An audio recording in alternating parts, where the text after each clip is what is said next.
Bonjour à tout le monde. Aujourd'hui, c'est une très belle journée de fin de printemps parce qu'on s'approche de l'été. Et puis, il fait chaud. Il y a, ici, dans le Vieux-Montréal, c'est plein de touristes. Je pense que la population, mettons, du Vieux-Montréal, qui habituellement est formée de 20 000 personnes ou 30 000 personnes de résidents, mais en réalité, elle devient 20 millions de visiteurs dans l'année. Il y a beaucoup, beaucoup de monde qui circule ici. Ben, c'est très bien pour la ville, j'imagine, un peu malheureux, c'est pour les vélos. C'est plein de vélos, puis là, les gens louent le vélo, mais peut-être ça fait 10 ans qu'ils ne conduisaient plus un vélo, puis donc il faut faire attention à ça aussi. Ils sont le cauchemar, les vélos, là. Ils sont le cauchemar comment dire, des chauffeurs d'autobus. Parce que très souvent, je prenais l'autobus pour aller de Disney à venir à la maison, et puis ils me racontaient comment les gens dans le vélo, là, c'était vraiment très dangereux. D'autres formes de danger, c'était autre chose. C'était quand il y avait des rencontres avec des matchs de hockey. Les gens, ça sortait mettons, comme à 10 heures du soir, 9h30, ça sortait de l'aréna, puis c'était impossible pour l'autobus d'avancer, et puis tout ça. Voilà, c'est pour tout dire à propos de la journée, puis ça, on peut parler de pas mal d'autres choses à la fin. Mais voilà, le sujet d'aujourd'hui, ça, oui, c'est que d'abord, la bourse, ça va bien. C'est vrai que la bourse a un peu de souffrance depuis la semaine dernière, mais globalement parlant, il est vraiment très bon. À présent, ça crée un sens de culpabilité. On se demande, on a fait tellement d'argent, est-ce que c'est le moment de sortir? Est-ce que c'est le moment? Nous, on pense qu'il n'y a aucune raison fondamentale pour dire qu'il faudrait sortir du marché. Tout est bon et ça peut continuer. Et il ne faut pas oublier que c'est l'histoire de l'intelligence artificielle qui finalement domine un peu le marché apparemment. Non. De quoi on va parler aujourd'hui? Parce que nous, on parle d'économie, on ne parle pas vraiment de marché boursier. Donc, l'économie dont on va parler aujourd'hui, ça s'appelle l'élasticité prix de l'offre. Notez, l'autre fois, on a fait le dernier, c'était l'élasticité prix, mais de la demande. Ça, c'est l'élasticité prix de l'offre. Et donc, de quoi il s'agit? Eh bien, si vous prenez le manuel, il vous dit comprendre la réaction des producteurs aux variations de prix. Et donc, l'élasticité prix de l'offre mesure la sensibilité de la quantité offerte d'un bien ou d'un service à une variation de son prix. C'est-à-dire, où le prix change, ou c'est la quantité produite qui change, mais quand même, il y a un lien entre les deux. Euh, un exemple ici, avant de vous donner l'exemple, vous allez à la page 3, et il dit qu'est-ce que c'est l'élasticité prix de l'offre? L'élasticité prix de l'offre mesure le pourcentage de variation de la quantité offerte résultant d'une variation de 1% du prix. C'est-à-dire, si le prix augmente de 1%, est-ce que c'est parce que les gens demandent de ce bien-là et donc on en produit plus? Enfin, c'est le lien entre les deux, entre la production et finalement en fonction du prix. Donc, la formule est celle qui est là, c'est-à-dire le pourcentage de variation de la quantité offerte à diviser le pourcentage de la variation du prix. Et ici, plus les producteurs peuvent ajuster rapidement leur production, plus l'offre sera élastique. Pour donner une définition, ça c'est important, à la page 4, qu'est-ce que ça veut dire finalement cette offre? Parce qu'il dit que l'offre est dite élastique lorsque la quantité offerte réagit davantage que le prix. Donc, vous avez l'élasticité dans le petit tableau et vous avez l'interprétation. C'est-à-dire une élasticité égale à zéro, ça veut dire l'offre est parfaitement inélastique, c'est-à-dire on ne change pas la production.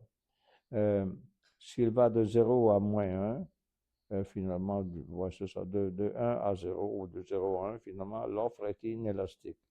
Et de 1 égale à 1 ou supérieur à 1, finalement, vous avez l'offre unitaire ou l'offre élastique. Enfin, c'est tout un raisonnement à faire là-dessus, mais c'est intéressant pour le lecteur éventuellement de passer à travers tout ça. Un exemple, voici. Alors, vous avez le prix d'un ordinateur avant était 1000 $. Après, il est porté à 1100 $. La variation de prix est 10% de plus.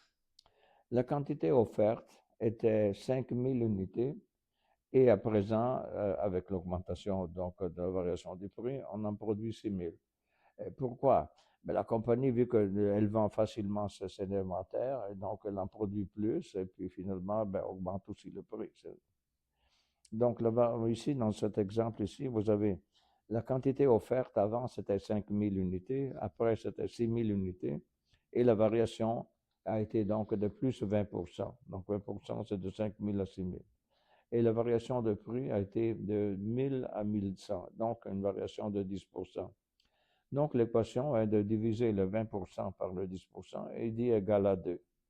Donc 2, ça veut dire que l'offre est élastique, c'est-à-dire on s'adapte à la réalité, c'est-à-dire quand les gens veulent absolument un certain bien, la compagnie fait de tout pour en produire plus, mais naturellement elle augmente aussi le prix, parce que produire plus, parfois ça veut dire aussi ouvrir un nouveau département, je sais pas, augmenter je sais pas, les dépenses, et puis, enfin, il y a plusieurs raisons pour lesquelles finalement le prix pourrait augmenter.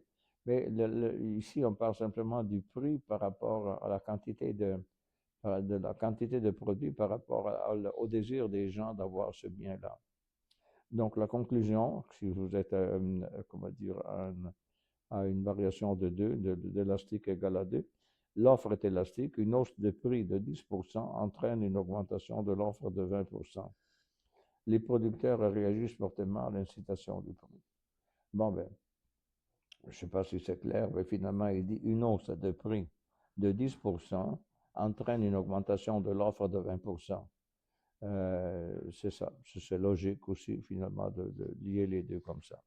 À la page suivante, vous avez un petit tableau, là aussi ça nous prendrait beaucoup de temps pour en parler, mais si vous voulez réfléchir là-dessus, c'est la courbe d'offre et d'élasticité. En vertical, vous avez le prix, en horizontal, la quantité, et il vous dit que la courbe, plus elle est plate, plus l'offre est élastique.